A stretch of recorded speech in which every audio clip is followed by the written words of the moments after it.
நேபாளத்தில் கைது செய்யப்பட்டு நாட்டிற்கு அழைத்து வரப்பட்ட இசாரா செவ்வந்தி உள்ளிட்ட 6 சந்தேக நபர்களையும் பயங்கரவாத தடுப்பு சட்டத்தின் விதிகளின் கீழ் 90 நாட்களுக்கு மேலதிக விசாரணைக்காக தடுத்து வைக்க பாதுகாப்பு அமைச்சு அனுமதி வழங்கியுள்ளது.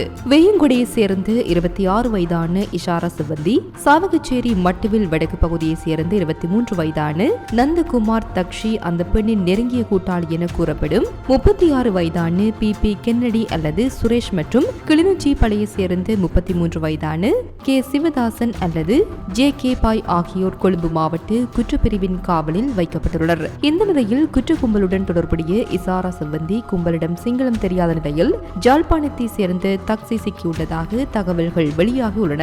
கணையமுட சஞ்சீவ கொலை தொடர்பாக கொழும்பு மாவட்ட குற்றத்தடுப்பு பிரிவின் தடுப்பு காவலில் உள்ள இசாரா செவ்வந்தி கிளிநொச்சி பகுதிக்கு அழைத்து செல்லப்பட்டார். இஷாராவை 90 நாட்கள் தடுத்து வைத்து விசாரிக்க பாதுகாப்பு அமைச்சு கொழும்பு குற்றத்தடுப்பு பிரிவுக்கு அனுமதி வழங்கிய நிலையில் சஞ்சீவ கொலைக்கு பிறகு அவர் பல நாட்கள் மறைந்திருந்ததாக கூறப்படும் இடங்களை ஆய்வு செய்ய அழைத்து செல்லப்பட்டுள்ளார். இந்த நிலையில் கிளிநொச்சி அம்பாள்குளம் பகுதியில் இசாராவிற்கு தங்குமிடம் வழங்கிய குற்றச்சாட்டில் நேற்று ஆணொருவர் கைது செய்யப்பட்டுள்ளார். இதற்கிடையில் கெகல் பத்ரபத்மேவின் அறிவுறுத்தலின் பேரில் இசாராவை போன்று தோற்றமுடைய ஒரு இளம் பெண்ணை தேடி ஜெஃப்னா சுரேஷ் தக்ஷி என்ற பெண்ணை சந்தித்ததாக கூறப்படுகிறது. அவருக்கு சிங்களம் பேச தெரியாத நிலையில் வெளிநாட்டுக்கு வேலைக்கு அனுப்புவதாக கூறி சுரேஷ் அந்த பெண்ணை நேபாளத்திற்கு அழைத்து சென்றதாக போலீசார் தெரிவித்தனர். தக்ஷிக்கு தெரியாமலேயே அவர் நேபாளத்திற்கு அழைத்து செல்லப்பட்டதாக கூறப்படுகிறது. நேபாளத்தில் செவ்வந்தி கைது செய்யப்பட்ட போது தக்ஷி மற்றொரு இடத்தில் கைது செய்யப்பட்டிருந்தமை குறிப்பிடத்தக்கது.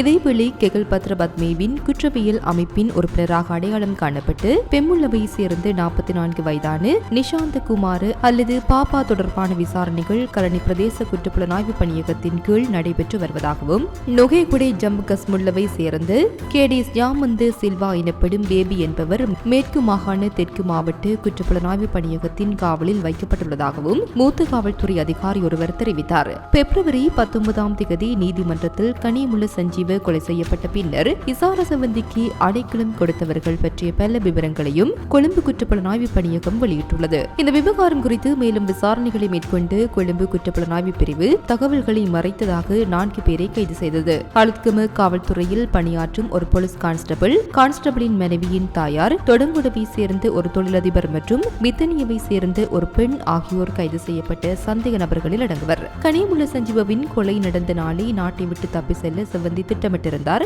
இதற்கான தயாரிப்பாக அவர் நீர்கொழும்புக்கு சென்றிருந்ததாக தகவல்கள் வெளியாகியுள்ளது. பண்டாரநாயக்க சர்வதேச விமான நிலையத்திலிருந்து விமானத்தில் ஏறி நாட்டை விட்டு தப்பி செல்ல அவர் திட்டமிட்டிருந்ததாகவும் காவல்துறையினர் அவரையும் துப்பாக்கிச்சூடு நடத்தியவரின் அடையாளங்களையும் வெளிப்படுத்தியதை தொடர்ந்து அந்த முயற்சி தோல்வியடைந்துள்ளது.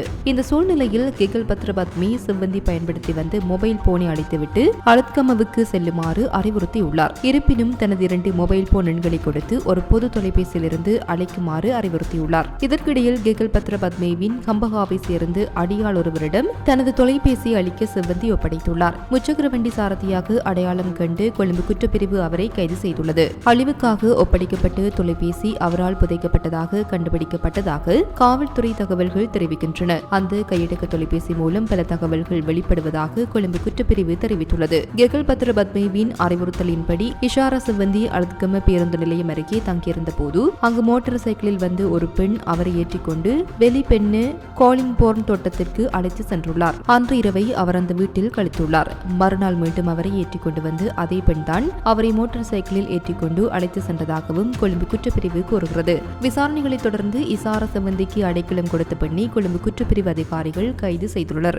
மத்தகம மருத்துவமனையில் தாதியாக பணிபுரியும் டோனா பிரியங்கா என்ற 52 வயது பெண்ணை 16ஆம் தேதி இரவு கைது செய்யப்பட்டார். அந்த பெண்ணின் மகள் ஒரு போலீஸ் கான்ஸ்டபிளை திருமணம் செய்துள்ளதாகவும் அவர் அலுத்கம காவல் நிலையத்தில் பணிபுரிந்ததாகவும் தெரிவிக்கப்படுகின்றது. இசாரா செவ்வந்தி தனது மனைவியின் தாயார் வீட்டில் தங்கியிருப்பதை இந்த கான்ஸ்டபிள் அறிந்திருந்தாலும் அது குறித்து தனது உயர் அதிகாரிகளுக்கு தெரிவிக்காததால் அவர் கொழும்பு குற்றப்பிரிவால் கைது செய்யப்பட்டார். நேற்று இந்த கான்ஸ்டபிளை இடைநீக்கம் செய்யவும் உயர் அதிகாரிகள் நடவடிக்கை எடுத்திருந்தனர். இந்த கான்ஸ்டபிளின் மனைவியின் தாயாரிடம் விசாரித்த போது கடந்த 19ஆம் தேதி மதுகம ஷான் என்று பாதார் உலக நபர் திடீரென வெளிநாட்டிலிருந்து ஒரு தொலைபேசி அழைப்பை மேற்கொண்டு அலுத்கம பேருந்து நிலையம் அருகே இருந்த பெண்ணை தனது வீட்டிற்கு அழைத்து செல்லுமாறு கேட்டதாக அவர் கூறினார். அந்த பெண்ணின் தோற்றத்தையும் அவரிடம் தெரிவித்ததாக அவர் கூறினார். மதுகம ஷான் என்று பாதார் உலக குற்றவாளி தற்போது வெளிநாட்டில் தங்கியுள்ளார். அவர் தாய்லாந்தில் தங்கியிருப்பதாகவும் போலீசாருக்கு உறுதிப்படுத்தப்படாத தகவல் கிடைத்துள்ளது. கிட்டத்தட்ட ஒவ்வொரு அரசாங்கத்திலும் சக்தி வாய்ந்த அரசியல்வாதிகளால் அவர் பாதுகாக்கப்பட்டதாக கூறப்படுகின்றது.